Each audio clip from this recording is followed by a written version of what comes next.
Hey friends, this is Pooja Agnihotri, and today in this lecture we'll discuss about the why do we need professional communication and what are the various stages which are involved in this entire communication process and about the communication cycle. In the last lecture we have discussed about the what is professional communication, what is technical writing, what is the basic difference between the general and technical writing, and what are the basic differences between the oral and written forms of communication. So in this lecture let's start with why do we need professional communication.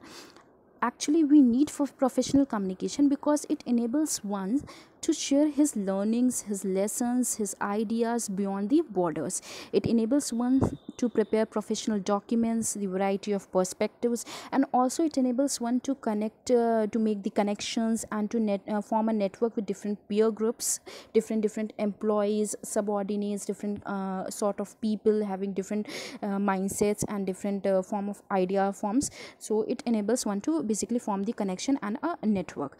Okay, but the most important thing that professional communication is enables one is that it helps in boosting one's confidence. It helps in building one's confidence in a very positive way. Okay, the next thing is what are the various stages which are involved in the communication process. So as we all know that communication is a dynamic interactive process, so it involves the various steps, the 5 steps basically, that are the ideation, the second one is encoding, third is transmission, fourth is decoding, and fifth is feedback and response.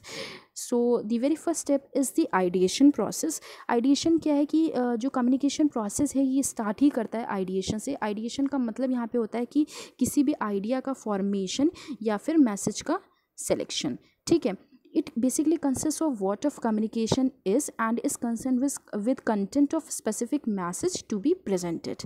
ठीक है, अब हम बोल सकते हैं कि जो यहाँ पे आइडिएशन में जो स्कोप होता है वो डिटरमाइन होता है by the sender's knowledge, his experience, his abilities, his communication purpose, his communicative situation, context, इन सारी चीज़ों के बेसिस पे जो स्कोप होता है वो कन्वे होता है. ठीक है, अब जो मैसेजेस हैं यहाँ पे वो बेसिकली 2 कंटेंट के फॉर्म्स में डिवाइडेड होते हैं. पहला कंटेंट जो होता है वो लॉजिकल कंटेंट होता है, दूसरा जो होता है वो इमोशनल कंटेंट होता है. लॉजिकल कंटेंट में क्या होता है कि जो मैसेजेस हैं वो फैक्चुअल इंफॉर्मेशन पे बेस्ड होते हैं, और इमोशनल कंटेंट में क्या होता है कि जो मैसेजेस हैं वो फीलिंग्स और इमोशंस पे बेस्ड होते हैं. सेकेंड मैथड जो आता है वो एक एनकोडिंग मैथड. ये एक सेकेंड स्टेप होता है कम्युनिकेशन प्रोसेस में, जो कि इन्फॉर्मेशन को चेंज कर देता है into some form of logical and coded message involving the 3 basic steps. पहला स्टेप क्या है कि लैंग्वेज का सिलेक्शन, जिसे हम बोलते हैं कि सेलेक्टिंग अ लैंग्वेज. इसमें क्या होता है कि अगर हम बोल सकते हैं कि सेलेक्टिंग किसी भी अगर हम राइट लैंग्वेज को, एक सही लैंग्वेज को सेलेक्ट करें तो ये काफ़ी ज़्यादा एसेंशियल होती है. हम बोल सकते हैं काफ़ी ज़्यादा इंपॉर्टेंट होती है इफेक्टिव कोडिंग के लिए और वर्बल मैसेजेस के लिए, जिसके हम बोल सकते हैं कि वर्बल मैसेजेस जो हैं वो एक प्रॉपर लैंग्वेज कोड जो है वो रिक्वायर करते हैं, जो कि ईजिली डिकोड हो सकता है बाय द रिसीवर. तो सेकंड स्टेप जो आता है वो है हमारा कि selecting N appropriate communication form. इसमें क्या है कि जो एप्रोप्रिएट हम बोल सकते हैं कम्युनिकेशन का जो फॉर्म है उसका सिलेक्शन इसलिए यहाँ पे इंपॉर्टेंट है बिकॉज ये जो है लार्जली डिपेंड करता है सेंडर और रिसीवर के रिलेशनशिप पे, उनके नीड्स पे और उनके कम्युनिकेशन के पर्पस पे. अब जो वेरियस कम्युनिकेशन फॉर्म्स हैं यहाँ पे जो इन्वॉल्व होते हैं वो, जैसे हम कह सकते हैं कि ग्रुप कम्युनिकेशन हो गया, स्पीकर और ऑडियंस का कम्युनिकेशन हो गया, टेलीफोनिक कम्युनिकेशन हो गया, interpersonal face to face communication हो गया, रिटन फॉर्म हो गया कम्युनिकेशन का, जैसे कि रिपोर्ट्स हो गई, प्रपोजल्स हो गए, मेमोज हो गए, लेटर्स हो गए, ईमेल्स हो गए, फैक्सेस हो गए. ये सारी चीज़ें यहाँ पे इन्वॉल्व होती हैं. थर्ड स्टेप जो है वो selecting a medium of communication. ये बेसिकली इन्वॉल्व करता है making the right choice out of many available options. जिसकी 3 बेसिक ऑप्शंस हैं, जैसे किसी भी मैसेज को सेंड करने के लिए या इंटरपर्सनल मैसेज को सेंड करने के लिए, जैसे कि हो गया स्पीकिंग हो गया, राइटिंग हो गया, या फिर non verbal science and symbols हो गया, जैसे कि हमारी बॉडी मूवमेंट्स हैं, फेशियल एक्सप्रेशंस हैं, टचिंग पैटर्न्स हैं, चीज़ों को छूने का जो या टच करने का जो पैटर्न होता है वो है, स्पीच की मैनरलिज्म है, ये सारी चीज़ें जो हैं यहाँ पे इन्वॉल्व होती हैं. थर्ड स्टेप जो आता है वो है ट्रांसमिशन. ये बेसिकली रेफर करता है मैसेज के फ्लो को ओवर दी चूजन चैनल, या फिर हम कह सकते हैं कि सेलेक्टेड चैनल. ठीक है, इसमें जो स्टेप्स इन्वॉल्व होते हैं या जो इसमें चॉइसेस जो इन्वॉल्व होती हैं वो होती हैं प्रॉपर टाइम की, यानी कि किस टाइम पे कम्युनिकेट किया जाए, प्रॉपर प्लेस की, कहाँ पे कम्युनिकेट किया जाए एंड प्रॉपर वे की कैसे कम्युनिकेट किया गया जाए। ठीक है, तो ये जो चैनल जो होते हैं ट्रांसमिशन के, वो इंटरनेट भी हो सकते हैं, फैक्स हो गए, टेलीफोन हो गए, कोरियर सर्विसेज हो गए, टेलीविज़न हो गया, पीएनटी हो गया, ये सारी चीज़ें जो हैं यहाँ पे वेरियस ये ट्रांसमिशन चैनल्स होते हैं। ठीक है, नेक्स्ट जो हमारा आता है वो है डिकोडिंग। डिकोडिंग क्या होता है, इसमें जो है मैसेज जो है वो कन्वर्ट हो जाता है थॉट्स में। यहाँ पे क्या है कि मैसेज जो है वो बेसिकली ट्रांसफ़र होता है, दैट इज़ कि हम बोल सकते हैं कि एज अ मीनिंग हम बोल सकते हैं it is the message that is transferred as meaning can not be transfer from one person to another. Instead receiver जो है वो असाइन करता है meaning to a message to make it understandable. ठीक है, ताकि जो मैसेज है वो समझा जा सके। अब इस डिकोडिंग प्रोसेस में जो है वो दो प्रोसेसेस इन्वॉल्व होते हैं। पहला जो होता है वो एक रिटन फॉर्म ऑफ कम्युनिकेशन होता है, जैसे कि रीडिंग और अंडरस्टैंडिंग होगा। दूसरा जो होता है वो ओरल कम्युनिकेशन का फॉर्म होता है, जैसे कि लिसनिंग एंड अंडरस्टैंडिंग। ठीक है, लास्ट स्टेप जो आता है वो होता है फीडबैक और रिस्पॉन्स। ये लास्ट स्टेप होता है या लास्ट स्टेज होता है जो कि कम्युनिकेशन प्रोसेस में इन्वॉल्व होता है।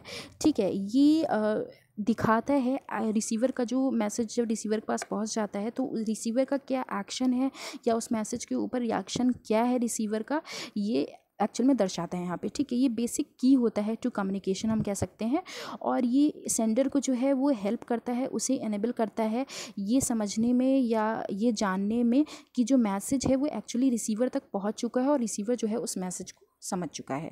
ठीक है, तो ये बेसिकली 5 स्टेप्स जो होते हैं जो इन्वॉल्व होते हैं इस पूरे कम्युनिकेशन साइकिल में। तो ये देखिए यहाँ पे एक डायग्राम भी है, इसमें दिया गया है कि सबसे पहला जो आइडिएशन प्रोसेस स्टेप होता है, इसमें क्या होता है कि सेंडर के पास जो है एक आइडिया आया, फिर सेंडर ने क्या किया, उस आइडिया को वर्ड्स में कन्वर्ट कर दिया, जिसे हम एनकोडिंग बोलते हैं। फिर क्या हुआ कि वो जो मैसेज है वो ट्रेवल करता है चैनल के थ्रू, जिसे हम ट्रांसमिशन बोलते हैं। एंड फोर्थ स्टेप में क्या होता है कि रिसीवर जो है उस मैसेज को डिकोड कर देता है, जिसे हम डिकोडिंग बोलते हैं। और लास्ट में क्या हो जाता है कि जब मैसेज जो है वो रिसीवर के पास पहुंच जाता है तो वो अपना उस मैसेज के ओवर अपना फीडबैक देता है, अपना रिस्पॉन्स देता है, इसे हम बोलते हैं फीडबैक और रिस्पॉन्स। तो बेसिकली ये 5 स्टेप्स हैं जो इन्वॉल्व होते हैं इस पूरे कम्युनिकेशन प्रोसेस में, इस पूरी कम्युनिकेशन साइकिल में। नेक्स्ट जो हमारा आता है वो ये है कि टेक्निकल कम्युनिकेशन या फिर हम कह सकते हैं जो टेक्निकल राइटिंग है, इसकी बेसिकली सिग्निफिकेंस क्या है, इसकी इंपॉर्टेंस क्या है, इसकी क्या रेलेवेंस है।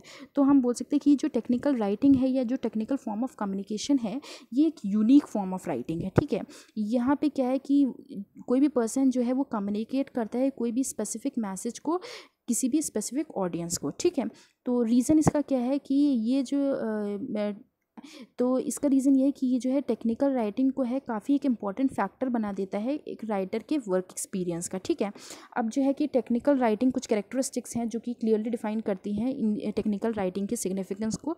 जो पहली चीज़ है वो है कि टेक्निकल राइटिंग जो है वो बिजनेस कंडक्ट करती है। जैसे कि हम बोल सकते हैं कि इस राइटिंग के थ्रू क्या है कि इंस्ट्रक्शंस जो हैं वो काफ़ी इम्पार्टेड होते हैं, टेक्निकल डिस्क्रिप्शंस जो होते हैं वो प्रिपेयर होते हैं, समरीज एंड रेज्यूमेज जो हैं वो प्रिपेयर होते हैं, एंड साइट्स होती हैं जैसे वर्ल्ड वाइड वेब पे जो www पे जो साइट्स होती हैं वो प्रिपेयर होती हैं, जो कि इन्फॉर्म करती हैं वर्ड को अबाउट वंस कंपनीज प्रोडक्ट। ठीक है, सेकंड स्टेप जो होता है कि टेक्निकल राइटिंग जो है वो टाइम लेती है, ये काफ़ी ज़्यादा टाइम कंज्यूमिंग होती है।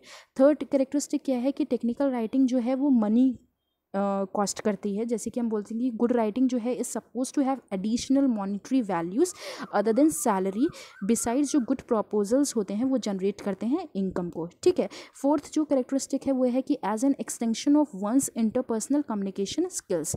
तो ये बेसिकली बताती है रीडर्स को अबाउट द राइटर्स कम्पिटेंस, और राइटर को हेल्प करती है to sell well his communication या कम्युनिकेटिव स्किल्स। ठीक है, ये कुछ इंपॉर्टेंट फैक्टर्स हैं या हम बोल सकते हैं इंपॉर्टेंट कैरेक्टरिस्टिक्स हैं जो बेसिकली एक टेक्निकल राइटिंग को के रिलेवेंस को एक्सप्लेन करती हैं, उनकी सिग्निफिकेंस को बताती हैं। तो इस लेक्चर में इतना ही। नेक्स्ट लेक्चर में will study about the various levels of communication. ये सारे पॉइंट्स जो मैंने यहाँ पे मेंशन किए हैं बहुत ही इंपॉर्टेंट पॉइंट्स हैं, एंड आप जितना मैंने समझाया उसको समझ के अपनी लैंग्वेज में भी लिख सकते हैं, या इन पॉइंट्स को भी समझने के बाद एज इट इज़ भी लिख सकते हैं। काफ़ी इंपॉर्टेंट पॉइंट्स हैं। You need not to consult any book afterwards, so just go through it and listen the entire lecture very carefully. So let's meet you in the next lecture, and there we will discuss about the various levels of communication. Till then, take care. Bye bye.